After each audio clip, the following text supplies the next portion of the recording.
Assalamualaikum warahmatullahi wabarakatuh. Alhamdulillahi rabbil alamin. Allahumma salli wa sallim ala Sayyidina Muhammad wa ala ali Sayyidina Muhammad.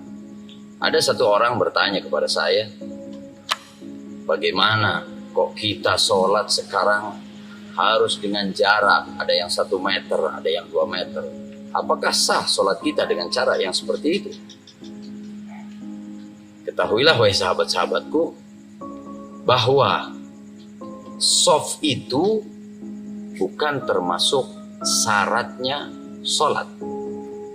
Andaikan shaf ini renggang pun tidak membatalkan sahnya sholat. Akan tetapi masalah afdolnya, keutamaannya harus kita berdempetan di dalam sholat. Pundak dengan pundak nempel, rapatkan barisan dan luruskan shafnya. Ini keutamaan. Tapi ini apabila dalam kondisi yang baik-baik saja. Namun, karena zaman sekarang dan saat ini kita lagi dapat himbauan dari pemerintah, ikutilah aturan pemerintah.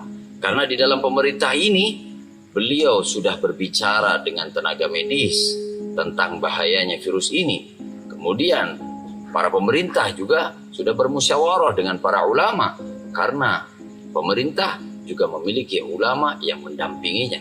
Maka dari itu tidak usah khawatir dengan kondisi yang ada. Kemudian yang bertanya lagi, kita saat ini dihimbau untuk tidak melakukan sholat Jum'ah di masjid. Kita tidak berarti meninggalkan sholat Jum'at. Kita bukan orang alim, kita bukan orang yang pintar. Ada orang yang jauh lebih paham tentang aturan-aturan agama. Ulama sudah menyepakati untuk tidak mengadakan sholat Jum'ah di masjid. Ikutilah. Ikutilah himbauan itu. Bukan maksud kita untuk meninggalkan sholat Jum'at. Tapi andaikan kita mau mengikuti tetap sholat Jum'at, bisa diadakan di tempat lain selain masjid.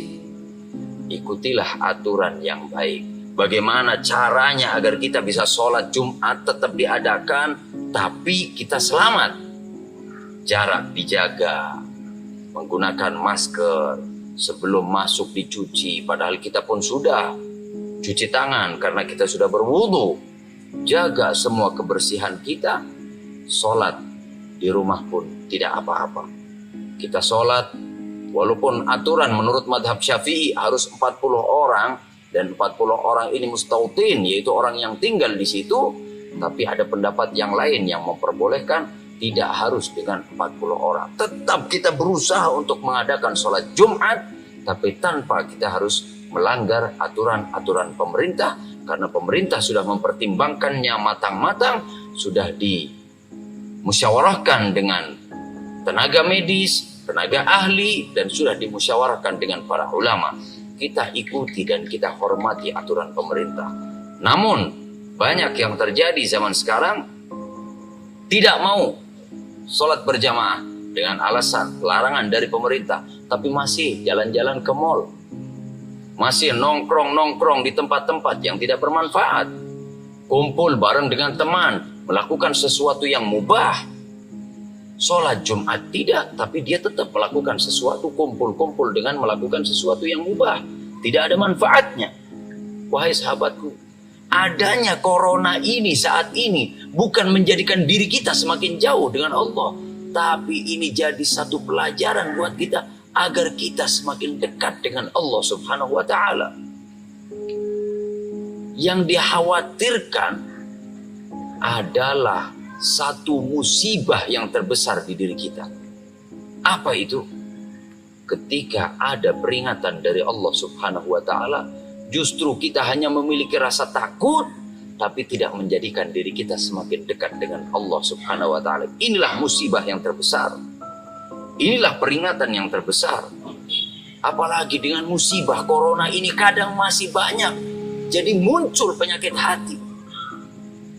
Ketahuilah, orang yang akan selamat di hadapan Allah adalah illa man atallaha biqalbin salim. Orang yang datang kepada Allah Subhanahu wa Ta'ala dengan hati yang selamat, bersih hati kita.